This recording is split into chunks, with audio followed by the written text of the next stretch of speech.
This video is on finding the area of a circle and also on finding the area of composite figures. To find the area of a circle, we have a new formula. It involves pi. It is pi r squared. Some people think pi r round, but actually pi r squared. That is the area formula for a circle. R stands for radius, and pi, if you don't have a pi button, you can use 3.14. So you see the example A, the radius r is 9, so you just put 9 in the place of r. Follow order of operations, which say you do exponents before you do multiplication. So 9 squared is 81, and 81 times pi is about 254.5. If you're given diameter all the way across a circle, and you need the radius, then cut that diameter in half. 15 divided by 2 is 7.5. Half of 15 is 7.5. But we have to plug in r, radius. Here, we can't plug in diameter. If we're given diameter all the way across, we have to cut it in half to get radius halfway across. So here, if my diameter is 15, my radius is 7.5. 7.5 squared in our calculator gives us 56.25. And by the way, if you don't have a square button, it's just 7.5 times 7.5. It gives you 56.25. 56.25 times pi, or if you don't have a pi button, times 3.14 is about 176.7. This is area, so your answer will be squared. So the area for this one is about 176.7 square feet. Try 1A.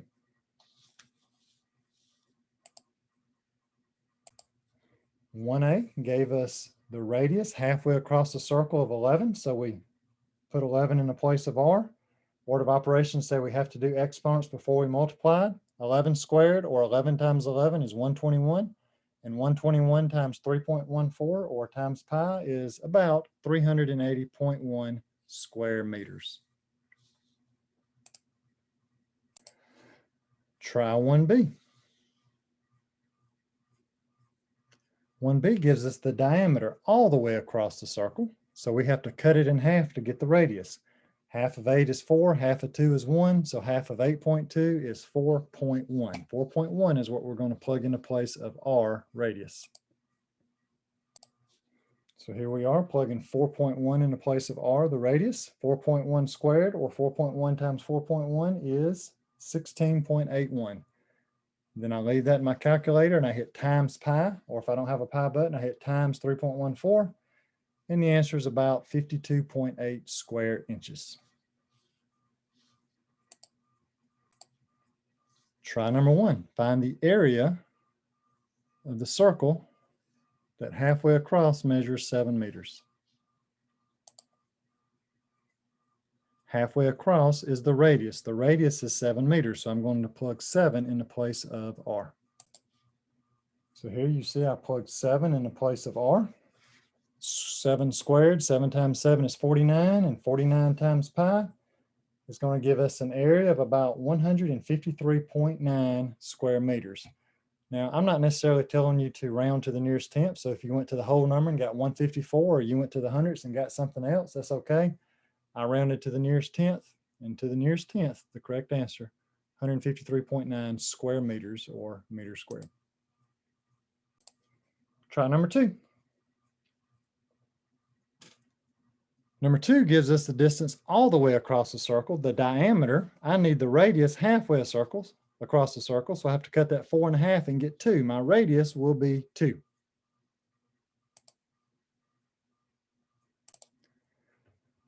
So I plug 2 in the place of radius. 2 squared is 4, and 4 times pi is about 12.6 square yards. As a coincidence, the area and the circumference of this circle will be the same. The diameter was 4, circumference is pi times diameter. So pi times the diameter of 4 gives you 12.6, and area is pi r squared. R squared is 4, and 4 times pi is 12.6. So this circle happened to have the exact same circumference as it did diameter, except circumference is 12.6 yards, and area is 12.6 square yards. Same area and circumference. Try number 3. Number 3 gives us a diameter of 13 feet. Find the area of that circle. If the diameter is 13, then we have to cut that in half to get the radius. Half of 13 is 6.5. 6.5 feet will be our radius, and that's what we'll plug into place of r. So I plug 6.5 in the place of r. 6.5 squared, probably need a calculator for that. 6.5 times 6.5 is 42.25. Leave that in your calculator, hit times pi or times 3.14. The area for number 3 is about 132.7 square feet. On example 3, they're finding the area of a sector, just this blue part here. This blue part is exactly 1/4 of this circle. I know it's 1/4 of a circle because it's a 90-degree angle. An entire circle is 360 degrees. 90 over 360 simplifies to 1/4. Plus, it just looks like 1/4. So the difference is, if I were finding the area of a circle, it's pi r squared. If I want the area of 1/4 of a circle, it's 1/4 pi r squared. If I was wanting half of a circle, I would do half pi r squared. Here are 3 different, more complex situations with circles. On the top one, it asks to find the area of the entire circle minus this rectangle. So what I would have to do is get the area of the circle, pi r squared, using 12 for r, and subtract from that the area of this rectangle, length times width or base times height, 3 times 6. So whatever the area of this circle is, I'm going to subtract 18 from it, and that's going to give me the area of all of the circle minus this rectangle. Here is an old compact disc from a CD player. It wants the area of the compact disc, not the area of this hole in it. So you would find the area of the big circle using 6 for your radius, the area of the small circle using 0.75 for your radius, and you would subtract the small circle from the big circle, and what's left over would be the area of the compact disc. Here's another sector where it wants just the shaded part. 240 over 360 simplifies to 2/3. So 2/3 of this circle is shaded, which means my formula instead of pi r squared would be 2/3 pi r squared.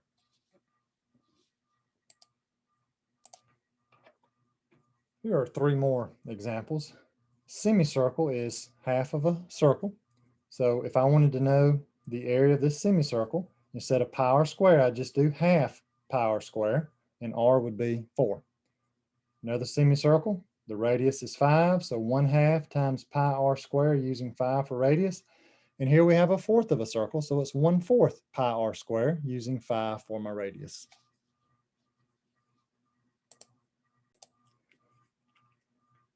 Here are some examples of finding the area of composite figures. Composite figures involves more than one figure. This is used often in real life, so to speak, especially when someone is measuring to put carpet or hardwood flooring on a floor or countertops in a kitchen, all kind of different shapes they have to get the area of and add together to know how much materials to use and how much to charge.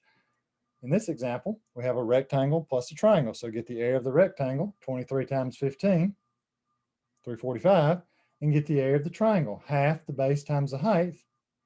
And once you have the area of the rectangle and the area of the triangle, you just add them together to get the area of the entire composite figure. Here are a couple more examples. 1A looks like an ice cream cone, but it's a triangle with a semicircle. So I get the area of the triangle, half the base times the height, so half of 6 times 16. Once I get the area of the triangle, I get the area of the semicircle, half pi r squared. R is 3. And once I get the area of the semicircle, I just add the 2 areas together. Here we have a parallelogram plus a triangle. Get the area of the parallelogram, get the area of the triangle, add them together. One more quick example. If I cut this diagonally right here, then I could get the area of this trapezoid plus the area of this trapezoid. But if I cut it vertically like this, I have 2 rectangles. Or if I cut it vertically like this, I have 2 rectangles. Here's the best way to cut it right here. This top rectangle is 3 times 5, has an area of 15 square feet. The bottom rectangle, 10 times 3, has an area of 30 square feet. 30 plus 15 equals 45. That entire composite figure has an area of 45 square feet.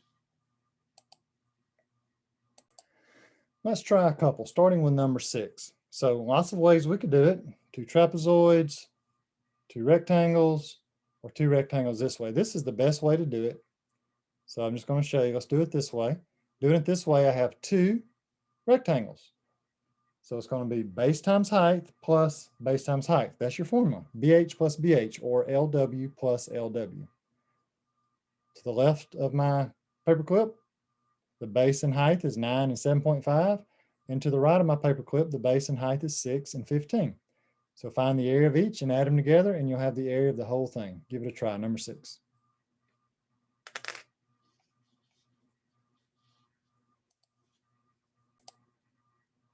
Okay, so again, my formula is area equals BH plus BH.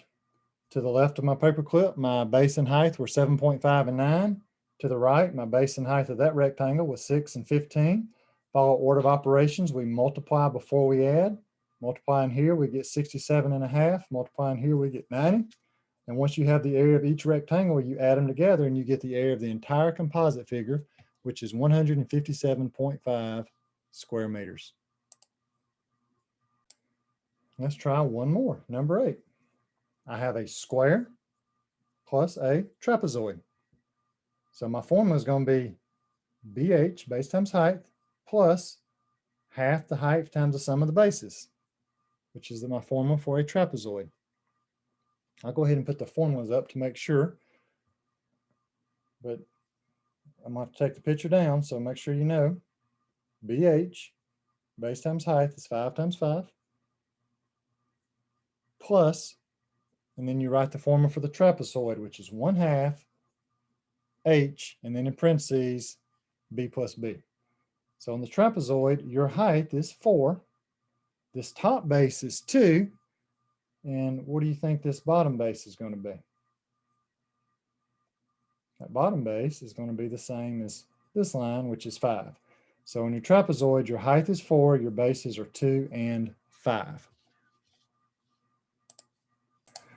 Here you see I have recreated our composite figure. I have a square on the bottom and a trapezoid on the top. I need to find the area of each. So area of the square, base times height, plus area of the trapezoid, 1/2 times the height times the sum of my bases. I'll start filling in. Base and height of my square are both 5. So the area of that square is 25. By the way,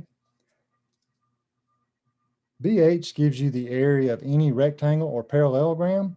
There's a different formula you could use with a square.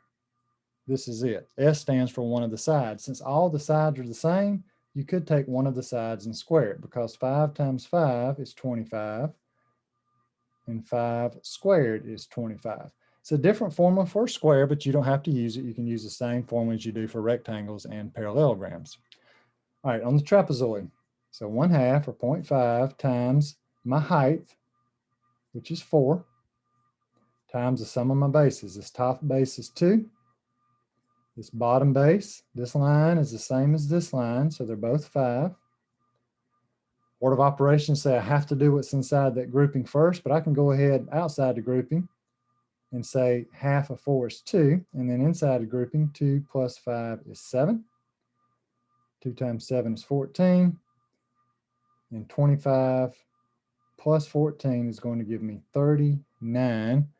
And on the original problem, I think we were dealing with feet. We'll pretend we were. So it's going to be square feet, 39 square feet. Okay, before we close the video, I want to show the formulas one more time. To find the distance around a polygon is perimeter. Perimeter of a rectangle is twice the length plus twice the width. And for a triangle or a trapezoid, you just add up the 3 sides or the 4 sides. And to get the distance around a circle, it's circumference. Pi times diameter all the way across the circle, or 2 times pi times the radius halfway across the circle. To get the area of a parallelogram, which can be rectangles or it can be a rhombus or a square, is base times height or length times width. To get the area of a triangle, it's half the base times the height. And to get the area of a trapezoid, it's half the height times the sum of the bases. Thank you. And one more thing, and if you have more than one figure, so for instance, you have a rectangle with a triangle on top of it, then get the area of the rectangle, get the area of the triangle, and add them together. Composite figure, you're just getting the area of more than one figure and add it to the other figures within the composite figure. Thank you.